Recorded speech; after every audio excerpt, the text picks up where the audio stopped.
What's up YouTube? I'm Vaughn and this is the Gear channel where we discuss collectibles, hobbies, cabaret games from tabletop to video games, and today we are showing you the COD combo. So in today's tutorial we're going to show you what you need to know, especially specific, what's the right combo extenders to do, and also depending on specific matchup or what you're playing against, you might have to change the combo a bit. And also, just for your benefit, if you're actually playing on Master Duel, there's also a lot better like extensions or different approaches that you could take, because Master Duel does have cards that we're not allowed to play here in standard format. So at least you have the options of playing this deck in both either standard or Master Duel. It's up to you. But before we begin, friendly reminder as always to like and subscribe, because it really helps the channel and I do really appreciate it. So starting first, we're going to show you a combo that you're going to need to know. It's not a combo for end board, it's a combo for extender, because if let's say you drew only like you brick so hard, the only thing you have is like a tracer or a quick launch. Quick launch would actually be better because you could do some follow-up plays depending what else you have. But let's just say we only have like level 8s and we only have a rocket tracer. Like you want to get to a specific point that you could start like extending a little bit. So we're going to show you exactly how you are able to do that. So first we're going to normal summon it. We're going to link for striker, use striker to get the boot, okay? We're going to activate striker to go and add the tracer back. Then we're going to go and activate boot, special summon the tracer, use tracer to pop the boot to special summon the recharger. Then we're going to overlay. So we're going to go make a King of the Pharaoh Imp, activate the effect to go and add the Naya. Now Naya is going to activate to discard it to send the curse, and then curse is going to tribute the King of the Pharaoh Imp to special summon himself and also special summon the Naya. Now Naya is going to add Water Lily. Okay. Now we're going to activate Water Lily, and the card that we're going to send is Nunu. Now the reason why we're sending Nunu and not Night Sword Serpent is because if we're going to start milling, okay, we rather future mills to be Night Sword Serpent, because if we activate Naya while we remain space on the field, it locks us only into reptiles. So at least at this point, when we activate and we're going to use it, we won't no longer be locked into reptiles. So we're going to show you right now. So we're going to trigger the effect, special summon. Now we can only special summon reptiles. So special summon King of the Pharaoh Imp, and now we're able to special summon wherever we want because it's no longer on the field. So we're going to activate King of the Pharaoh Imp. We're going to go and add the Empress, and now we're going to go and special summon Empress and equip, and then we're going to overlay for a zombie vampire, and the equip is sent to the graveyard because Empress was XYZ, so which is a good combo if you're using either Zora or Floor Ghost, because they actually do trigger the effects when they are sent from the field to the graveyard, especially in this specific way. So you could trigger them. So there's a lot of good plays that you could do with this type of interaction. So now we have Zombie Vampire, and this is the extension that you want to get. So even though we're locked into darks from extra deck only, okay, with Tracer, Zombie Vampire opens a lot more. So with Zombie Vampire, you're able to still hand loop for 3. You can still do your Ogdoadic plays. You can still make a few negates. You can still make Savage, which is a dark. You can make Lancelot, which is also a dark. So this is the combo that you want to get very familiar with, especially if you brick in a specific way, or if your opponent are interrupting and you are trying to get yourself in this specific way and you don't have that much resources. This is a very good combo extender that you're going to need to know. So once you get that all settled and you're familiar with this, then it just opens a lot more possibilities. And especially that if you're milling with Zombie Vampire, it gives you an idea where your opponent's playing, and that extra information is very important, because before you start doing the actual like hand looping, there's different types of hand loops that you could do. So if you see that, oh, your opponent is playing like Eldritch, you don't really want to like start sending them like from hand to the graveyard. You rather like banish them with like Omega or shuffle them back into the deck more. Or if you see that they're playing Kashira, then you might want to actually start sending them or shuffling instead of doing the banishing play instead. So now I think we should do a test hand. So we're going to go and shuffle everything back in. We're going to go and draw our 5 cards, and we have a Starly's, Quick Launch, Tier, King, and a Naya. So not bad. So completely random, nice. So we're going to activate our Quick Launch, get Tracer. we're going to go and link that. So we go striker, get or boot now. Now we're going to go and summon or at least activate the effect. So we're going to get our white. Now the reason why we're not doing the Naya play and the stuff that we did previous right away is because we want to do as much deck thinning first. So we want to get rid of all our spell cards right away out of the deck as much as possible, and also stuff that we don't really want to mill. So now doing the white dragon now, even though we don't have chaos space, is a very good call, because if we milled one of them, then it would be a waste. So now we're going to go and banish to spell summon the white. Link them is going to be ROM 1, white 2. So we're going to go and trigger both of them. Okay, and look at that, we're already plussing off the bat. Very nice. Okay, so now we already took 2 spells out of our decks, and also like 2 monsters that we didn't want to mill at all. So now we're going to use Naya, and this is going to lead us to send the curse and then start getting the water lily, which is going to be the 3rd spell out of our deck, which is very important. So you really have to pay attention and look at the odds. And this is why you don't want to play like too much spells in your Ogdoadic build, especially if you're milling quite a bit. But this is at the same time why you have to think and strategize like what would give you the best odds. So you want to get all those spell cards out. So add the water lily, very nice. Now we're going to activate the tier effect. So we have to send that king to the graveyard anyway, so this is perfect. Mill 3, we didn't mill anything too impressive, but it's okay. So now we're going to go and overlay for a King of the Pharaoh Imp and activate King of the Pharaoh Imp to get our Empress. Now, if you are playing Master Duel, since you're playing Chaos Ruler, what you would have added is Reptilian Cult, because it's a level 4 tuner who gets special summon if you control a Dark Reptile, which King of the Pharaoh Imp is. So you could special summon it, then special summon the black, make Chaos Ruler, use the effect to mill 5, and then add a light or dark, and then make zombie vampire right away. But since in standard format we don't have Chaos Ruler, we have to do with Empress. But just remember that if you're choosing to play this deck in Master Duel. Okay, so after that we're going to go and special summon, and we're going to go and equip with the Naya. We're going to overlay for zombie vampire, activate the effect of zombie vampire. So we're going to mill 4. Nice, we got our Armageddon Knight and also Queen, very important. Activate Armageddon Knight, use the effect. So we're going to send the Levineer, because since we have Starlease already in a grave, we're all set.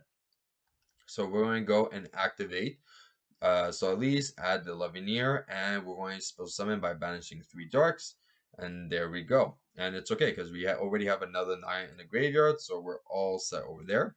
So now we're going to go and activate Levineer. So that's our first hand loop. So we're shuffling 1 card from our opponent's hand back into the deck. Now, depending on different circumstances, it's always better to do Darkest Diabolus first, which is tribute himself, and your opponent puts a card at the top or the bottom. Because if it's a really good card, they're going to always put at the top of the deck.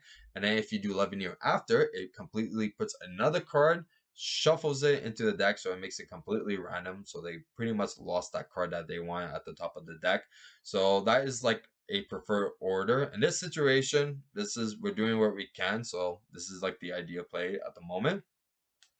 So now we're going to link all 4 to make Saruja, because we do have a guaranteed dragon, so we could do the Fitzy and like the whole play. And then we're going to activate the effect. Okay. Now we have a lot of different approaches, and this also depends on what exactly we're playing against.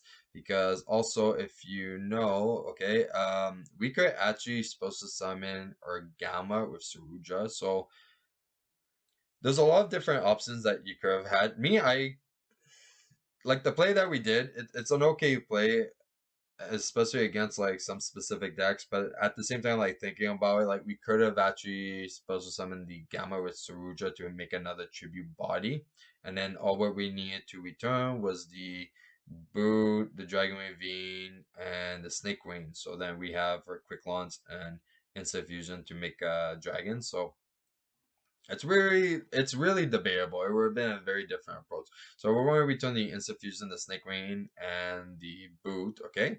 So we're using the Dragon Ravine to actually discard the Ciphering Gamma. So then we get our abs, and then go and add our Caliber, and then use Saruja to special summon the Caliber. So right, you see, so imagine this would have been Gamma, and then this would have been Instant Fusion. So the only like key difference is that we would have had another monster. Okay, so that's why it's like very important to like really like consider like all your plays first, because I think that would have been a bigger approach, because we were still managed to get 2 tuners and still do our play. So after that, we're going to banish our Chaos Valkyrie for black, and that's going to trigger a Chaos Valkyrie, which is going to send a light or dark, but we can't use that light or dark at all, okay? And remember, Saruja's effect is a mandatory effect that always has to trigger, so you always have to call your Saruja's effects. So we're going to send Starlease, even though we cannot activate it, because one, Chaos Valkyrie, and also because we already activated, at least on our follow-up turn, we could get VaughnGear back right away. So very important to consider follow-up plays. So now we're going to go and link those two. Well, that one for a Pitsy, Saruja. Now we're going to use Pitsy to supposed to summon Tracer. So yeah, like I was saying, like, yeah, Gamma, and then this could have been a Mud Dragon. Yeah. Yeah, that would have been a bit of play actually. So we're going to go and link those two for Herodic Seal. Then we're going to use Water Lily because we definitely do have 5 or more. We added by accident, but it's supposed to be into Graveyard and then Special. All good. So we're not going to activate Zora just yet. What we're going to do is activate Queen. So now we're going to tribute our Herodic Seal, and we're going to tribute our Tracer to Special. That's going to trigger a Herodic Seal, so we're going to special summon Darkest Diabolus. So I imagine that, like, we could have still had, like, Instant Fusion, do follow-up plays, and keep this still live. So, yeah, definitely. I think that would have been a better play, but it's okay. It's still a decent play what we're doing now. So we're going to go and activate that effect. So we're going to tribute, and our opponent has to go and pick a card at the top of the bomb. So that's already hand loop for 2 right now. Alright, now we're going to trigger King to special summon by tributing those 2. So this is why I'm saying, like, we sure really kept the instant fusion, because it would have helped a lot for that extra body. So now we're going to go trigger Zora and Darkest Diabolus. So Darkest Diabolus, when a dark monster is tributed, special summon it from hand or grave, which is very nice. So we're going to special summon it. Then Zora is going to add Alert. Now you have options. Now Alert, I was debating if I wanted to do a different approach, but ideally you want to go and add either the Flow Ghost, depending what your opponent's playing, or if he has a monster on the board, then you could benefit a lot from doing that play, which could actually help, because if they did special summon with Curse or something, we could special summon Flow Ghost, send a monster, special summon another monster. King would get Reptilian Cult now, and since we have a level 4 monster, we could actually go special summon, and then we get a free level 8. So that's also another like scenario. So that's why I say like the combo varies very much. But if it's not Flogos, it's Overlord. So that's another option as well. So if your opponent does actually send, you could do that.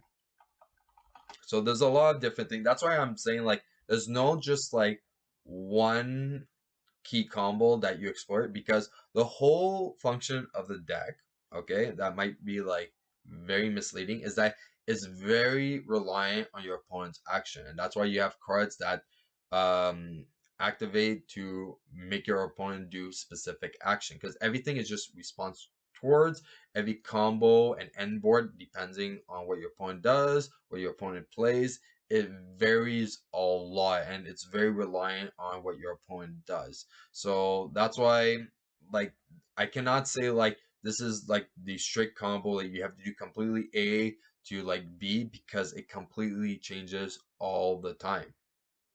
Okay, the best thing to do is actually to just practice as much and play test against as many different decks as possible, so then you at least have like a scenario like in mind if you're against like specific decks, so you know how to approach those decks in this specific way and what should be your ideal end board for this specific deck that you're against. Okay, so now we're going to go and trigger, because let's say that they did send a monster, because the thing is that they did draw and send a card because of Zora, so King is going to send a card automatically, so we're just triggering Queen, so we're going to get a special summon. So now we're going to go and activate Quick Launch to go and special summon or Tracer, and then we're going to make Omega. So that's why I'm saying like it very varies with decks, because if you were against example, Kashira, you might not want to make an Omega. Instead, you might want to make Savage instead, just to have that reinsurance. So it varies a lot depending what you're playing against. So this is why I'm saying like your end board's ore is going to have to change. So us, we're just doing this just so it shows like a little bit more. So now we're going to go send the king and the darkest diabolus to link it for lambda, because we're not locked into anything. We didn't use our tracer at all, so we can make as much lights as we want. So now we're making lambda. Now if you're not familiar with lambda, it allows us to use our side frames from hand even if we control monsters.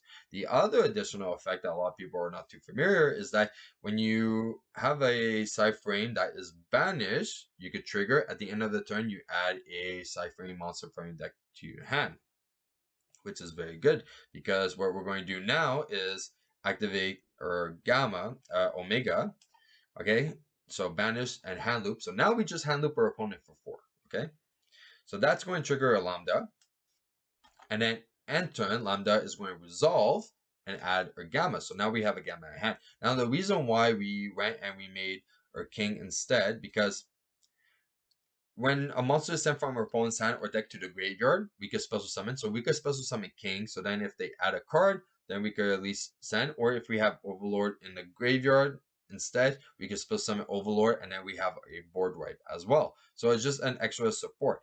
But also, depending what our opponent has, like I said, if we weren't going to make the Gamma approach, what we could have done is mix Savage, kept the king for that extra interruption if our opponent had, and instead of making lambda, we would have made Lancelot instead. That would have been an extra negate. So we could have had 2 negates plus the interruption. So now we have 1 negate, did the hand loop, and I have an interruption, okay, that is pending. So it very changes all the time. But this gives you like a proper idea of like how you could definitely change a combo completely just because your opponent did one specific action, or if they're playing one specific deck as well. And also depending what you have, like we didn't even get, we still have 30 cards in the deck. We still didn't get like a chaos spaces. There's a lot that we could do with chaos space. Surprisingly, like we could return the omega back, and then after start like comboing again and make another one. Or that's also another reason why I actually put alert, is because if we choose to summon alert, okay, we could actually put omega back into the grave and return a reptile, and then use omega to put himself back into the extra deck, and then we could put something else that we might need as well for follow-up plays, so it wouldn't be an issue like at all. So there's a lot of like different ways that you can do. Or another way to spam omega is actually Chaos Creator, which is a very good card. With Chaos Creator, this is how you're able to do Omega's effect 3 times in one turn. So this is something to really consider. And that's pretty much it for combo tutorial. Now, if this was helpful, please definitely like this video and subscribe. And if you guys want to see like more like hand testing, or if you want to see like matches of like Master Duel, not just standard format of or COD deck, I could definitely do a few videos of that as well. And as always, if you want a sneak peek of future products we're planning to review here on the channel, you can always follow me on my Instagram, VaughnGear. I'm Vaughn, and this was the Gear Channel.